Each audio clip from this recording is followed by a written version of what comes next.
The silence that had descended upon the timeless corner was not merely the absence of noise. It felt like a heavy, physical weight pressing against Elias's chest. In his 60 years of life, Elias had understood time as a series of movements, the swing of a pendulum, the vibration of a quartz crystal, the rhythmic ticking of a spring. But now, as he stood in the center of an impossible forest, he realized that time was an ocean, and he had just fallen off the boat. The forest of the Reservoir of Lost Minutes was a hauntingly beautiful yet terrifying place. The trees were massive, their bark textured like rusted iron, and their leaves were translucent, shimmering with a dull gray light. There was no sun in the sky, only a perpetual silver twilight that made everything look like a dream. As the young man, the fragment, warned him about the shadows of regret, Elias felt a surge of adrenaline he hadn't felt since his youth. He looked at the pocket watch. The golden gear was pulsing in rhythm with his own heartbeat. "You must move, Elias," the fragment shouted, his voice beginning to flicker like a weak radio signal. "If the shadows catch you, you will become a forgotten minute yourself. You will exist, but no one will ever remember you were born." Elias didn't wait for a second invitation. He tucked the watch securely into his leather apron pocket and began to run. His old boots, usually comfortable for standing behind a counter, felt heavy on the uneven ground. Behind him, the metallic roar grew louder. It wasn't the sound of an animal, it was the sound of grinding gears and screaming metal. The Valley of Echoes. As he ran, the landscape began to shift. The forest opened up into a wide valley filled with glowing, shallow pools of water. These were the memory pools. As Elias sprinted past them, he couldn't help but glance down. In one pool, he saw a young girl laughing as she received a bicycle for her birthday. In another, an old man was holding a hand he hadn't touched in years. These are the moments people threw away, Elias realized, his breath coming in short, painful gasps. The minutes they thought were ordinary, so they let them slip into the past. The shadows were close now. They weren't solid creatures. They were swirling clouds of black smoke, shaped vaguely like tall, thin men with elongated fingers. Where they stepped, the gray grass turned to ash. They didn't speak, but their presence filled Elias's mind with his own regrets. The girl he never asked to dance, the letter he never sent to his father, the shop he almost sold 10 years ago. "Focus," Elias hissed to himself, biting his lip to distract from the mental pain. "The golden light. Look for the golden light." Up ahead, perched on a cliff that overlooked the Valley of Echoes, sat a structure that looked like a cross between a lighthouse and a giant clock tower. A beam of warm golden light shot out from its peak, cutting through the silver mist. The Guardian's Ascent. The path to the tower was a narrow, winding staircase carved directly into the stone of the cliff. There were no handrails, and the wind began to howl, threatening to push Elias into the abyss of forgotten memories below. Halfway up, his legs felt like lead. His lungs were burning. He stopped for a moment, leaning against the cold stone. He pulled out the watch. The golden gear was glowing brighter than ever, providing a small circle of warmth in the freezing wind. "Why me?" he whispered to the watch. "I'm just a clockmaker. I'm not a hero." Suddenly, the watch projected a holographic image into the air. It was the old woman from the shop. Her face was clearer now, less tired. Precision is not just about numbers, Elias. It is about balance. You spent your life ensuring that every second had its place. Now you must ensure that every soul keeps its time. The tower is the heart of Kronos. Reach the top and place the gear in the great engine. The shadows were at the base of the stairs. They began to climb, their smoky forms flowing up the stone steps like ink in water. Elias turned and climbed. He didn't look back. He pushed through the exhaustion, his mind focused on one thing, the ticking he could hear coming from the tower.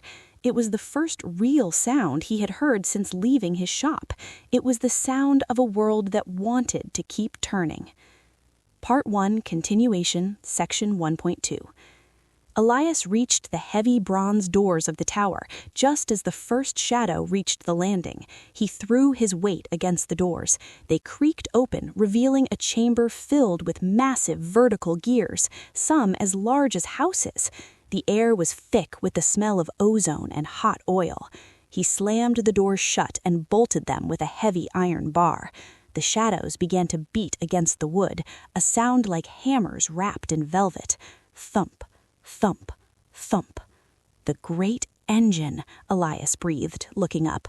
The interior of the tower was a masterpiece of engineering. Thousands of brass pipes carried glowing blue liquid upward, and gears of every size imaginable turned in a complex, three-dimensional dance.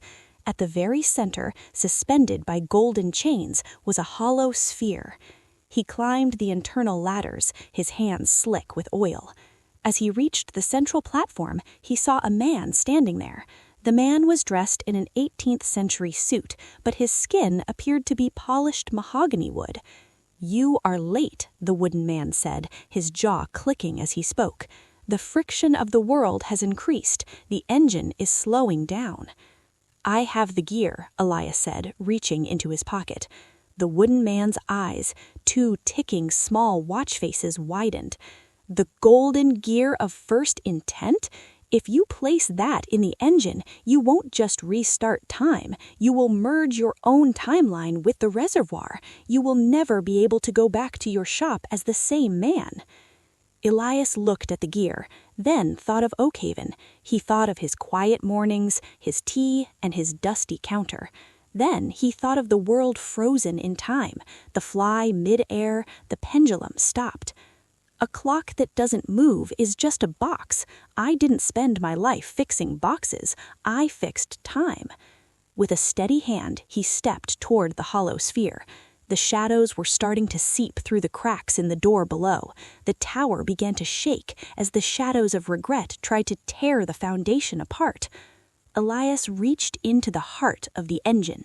The interior of the tower was not just a room. It was a living, breathing machine that spanned miles upward and downward. As Elias stood before the great engine, he realized that the Timeless Corner in Oakhaven was merely a toy shop compared to this.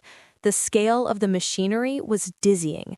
Massive brass cylinders, the size of skyscrapers, moved up and down with a deep, rhythmic thrum that Elias could feel in his very bones.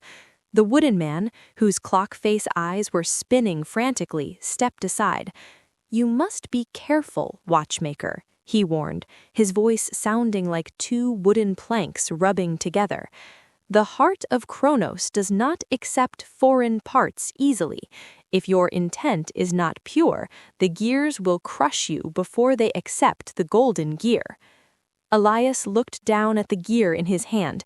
It was no longer just glowing, it was vibrating, humming a melody that seemed to harmonize with the distant roar of the shadows outside. He stepped onto a narrow catwalk that led directly into the center of the sphere. Below him was a void filled with swirling silver mist, the raw essence of unformed time. The mechanical labyrinth. To reach the insertion point, Elias had to navigate a shifting maze of moving parts. This wasn't just a physical challenge, it was a mental one. In this place, gravity felt inconsistent. One moment he was walking upright, and the next he felt as though he were clinging to a wall. As he climbed over a massive connecting rod, a sudden flash of light blinded him. He wasn't in the tower anymore.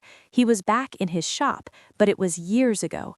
He saw himself as a young man arguing with a woman, Sarah, the love he had let slip away because he was too focused on his work. "The machine is testing you," the wooden man's voice echoed from everywhere and nowhere. "The heart of Kronos feeds on your regrets to see if you are strong enough to let them go. If you stay in the memory, you stay in the tower forever." Elias watched his younger self turn away from Sarah to finish repairing a pocket watch. The pain in his chest was sharper than any physical wound. He wanted to scream at his younger self, to tell him to drop the tools and run after her. but he closed his eyes and gripped the golden gear. "That time is gone," Elias whispered, tears stinging his eyes. "I cannot fix the past. I can only protect the future." The vision shattered like glass. He was back on the catwalk, his hands shaking but his resolve firm. He was only a few feet away from the central core, a pulsating crystalline heart surrounded by empty sockets. The shadows breach. Just as Elias reached for the core, a terrifying sound erupted from below. The bronze doors had finally given way. The shadows of regret didn't just walk into the room, they poured in like a flood of black ink, climbing the gears and pipes with unnatural speed. They weren't interested in the wooden man, they were screaming for the golden gear. The temperature in the tower dropped instantly. Frost began to form on the brass pipes, and the rhythmic thrum of the engine began to stutter. "Hurry!" the wooden man shouted, now fighting off a shadow with a heavy iron wrench. "If they touch the core, they will rewrite history into a nightmare of endless sorrow." Elias lunged forward. The central core was protected by a series of rotating rings, each moving at a different speed.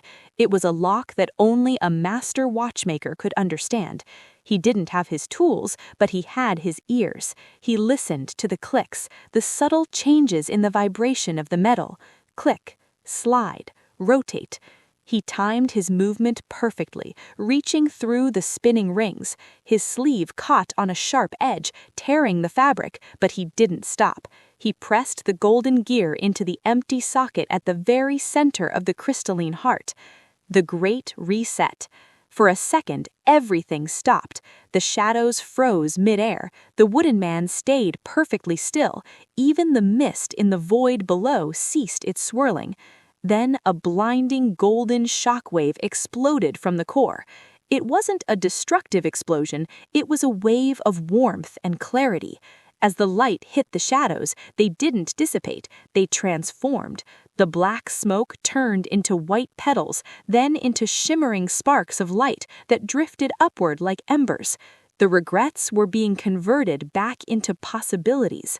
The engine roared back to life, but its sound was different now. It was musical, a symphony of perfectly synchronized movements. The frost melted, and the blue liquid in the pipes turned a brilliant, glowing gold. Elias felt a strange sensation in his chest. He looked at his hands and saw that they were becoming translucent. The light was pulling him back, but not to Oakhaven. Not yet. "Where am I going?" he asked the wooden man, who was now bowing deeply. "You have completed the first alignment," the wooden man replied, his wooden face showing a hint of a smile. "But the watch has 3 gears, Elias. You have only found the first. The world is ticking again, but the hands of fate are still broken. To fix them, you must travel to the city of sunken seconds." Before Elias could ask where that was, the floor beneath him vanished, and he felt himself falling through a tunnel of golden light and ticking clocks. The fall felt like it lasted for hours, yet it was over in a heartbeat. When Elias finally hit the ground, he didn't feel the hard impact of stone or wood. Instead, he felt a soft, cool pressure, as if he had landed on a bed of wet silk. He opened his eyes and gasped. He was underwater, but he could breathe. The air tasted like salt and old copper. Above him, instead of a sky, there was a vast ceiling of shimmering blue water, held up by invisible forces. He was standing in the city of sunken seconds, a place where every second wasted by humanity ended up. The architecture was breathtaking and surreal. The buildings were shaped like hourglasses and sundials, constructed from a material that looked like solidified bubbles. Thousands of glowing jellyfish drifted between the towers, each one carrying a tiny flickering candle inside its translucent body. These were the lost ideas, thoughts that people had started but never finished. "Welcome to the depths, watchmaker," a melodic, echoing voice said. Elias turned around. Standing behind him was a creature that looked half human and half coral. Her hair was made of flowing sea anemones, and her skin was covered in tiny iridescent scales that reflected the blue light of the city. "I am Marina," she said, performing a graceful bow. "I am the archivist of the unfinished. We have been waiting for the golden gear to be placed. The heart of Kronos is beating again, but here in the depths, the pressure of lost time is becoming unbearable." The weight of procrastination. Elias stood up, dusting off his leather apron. "I'm looking for the second gear," he said, his voice echoing strangely in the heavy atmosphere. "The wooden man told me I need to fix the hands of fate." Marina sighed, and a stream of bubbles escaped her lips. "The second gear, the silver gear of action, is kept at the bottom of the silent trench, but to reach it, you must walk through the district of procrastination. It is a dangerous place for a mortal, Elias. Many who enter simply stop." As they walked through the city, she meant what she meant. She saw people sitting on benches, staring at blank canvases or half-written letters. They weren't dead, but they weren't fully alive either. They were frozen in the moment of, "I'll do it tomorrow." "If you stay here too long," Marina warned, "your own will to move will dissolve. You will become part of the scenery." Elias felt a sudden heaviness in his limbs. He thought about his shop in Oakhaven. He thought about the dusty corner he had promised to clean for 5 years. He thought about the books he had bought but never read. The city started to feel very comfortable. Why should he keep running? Why should he face the shadows? Maybe he could just rest here for a while. The silent trench. "Elias, look at the watch!" Marina's voice cut through his fogged mind. He pulled out the pocket watch. The golden gear he had installed in the tower was spinning, but its light was being strangled by a creeping gray mist. The watch felt cold, deadly cold. "The watch is your compass," Marina hissed. "If you stop, the watch stops, and if the watch stops, the world you left behind will never wake up." Elias shook his head, clearing the lethargy. "You're right. Lead the way." They reached the edge of a massive canyon that cut through the center of the city. At the bottom, a silver light was pulsing weakly. This was the silent trench. To get there, Elias had to descend a staircase made of giant typewriter keys. Each step he took sent a loud clack through the water, sounding like a bell of reality. As he descended, the pressure increased. It wasn't just physical pressure, it was the weight of every "I can't" and "not now" ever spoken. He saw the silver gear at the bottom, guarded by a massive mechanical octopus. Its eyes were 2 giant magnifying glasses, and its tentacles were made of heavy iron chains. The battle of wills. The kraken of hesitation moved with terrifying fluidity. As Elias approached, a tentacle smashed into the typewriter stairs, sending stone keys flying into the abyss. "You cannot have it," the kraken roared, its voice a deep vibration that shook Elias's teeth. Elias realized he couldn't outrun this creature, and he couldn't outfight it. He had to outthink it. He looked at the kraken's eyes, magnifying glasses. They weren't just eyes, they were lenses. He pulled the golden watch from his pocket and held it high. The light from the first gear hit the kraken's magnifying eyes.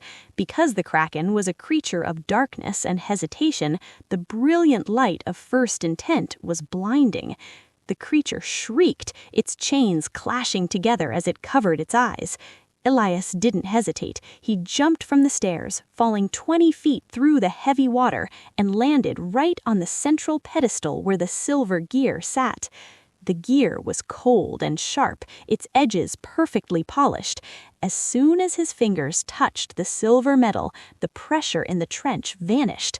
The kraken turned into a pile of harmless, rusted anchors. Marina swam down to him, her eyes wide with admiration. You did it! You took the first step toward action. But be warned, Elias. The third gear, the obsidian gear of ending, is the hardest to find. It is hidden where time itself was born, the void of the first tick.